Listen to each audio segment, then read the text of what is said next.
has changed. It's an endless series of proxy battles fought by mercenaries and machines. Nanomachines inside their bodies enhance and regulate their ability. After defeat on the battlefields of New York and New Mexico, Shia headed to a new hidden location. No more chanting or interaction. This latest exhibit would just be a flag waving arrogantly in front of a camera. There were no landmarks, no scenery, no clues at all to its whereabouts. It would be impossible to find, and nothing could stop the broadcast. Checkmate. And this would allow Shia to act smug for the next 4 to 8 years. That is, unless Pol's agents could find a way to track it down. Challenge accepted. It was to be the greatest game of capture the flag ever. Pol began organizing. They set about gathering all the information they could on the local environment, trying to match up cloud, wind patterns, and ambient noise. Because it was a live stream, they could match the time of sunset to quickly discern that the flag was somewhere in the Eastern time zone. That's 2/3 of the country ruled out in one move. Others began looking into intel about Shia's whereabouts, as it was highly likely that he was present for the raising of the flag itself. As time went on, distinct noises could be heard in the background, the croaking of frogs, suggesting water nearby. Then, the second big break, in the distance, just faintly, 2 jet streams. Pol quickly opened a live feed of all of the air traffic across the eastern seaboard, but identifying these 2 lines, amongst all of this, would be a challenge. Meanwhile, social media trackers found this post. At a small town diner in Tennessee, this waitress couldn't help but brag about her run-in with Shia. It was another big break.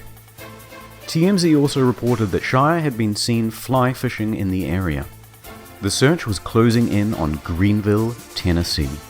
The hunt was moving much faster now.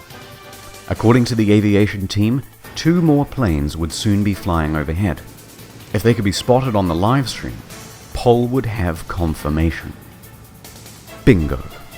To further narrow down the search area, the aviation team started charting all of the flight paths of spotted planes. But they still needed more information, and as day turned to night, they got it.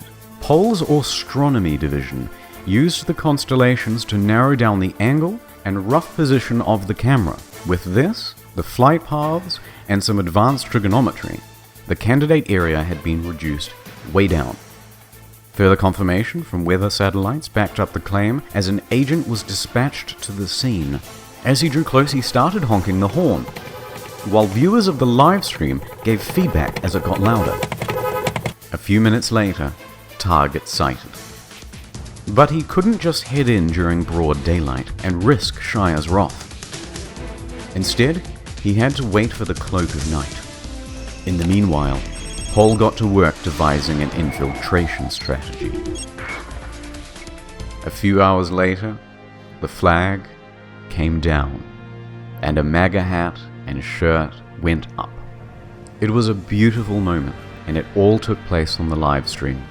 Pol's Central Intelligence Agency had clocked Windu Season 3 in 38 hours and 14 minutes, and poor Shia was divided for a 3rd time.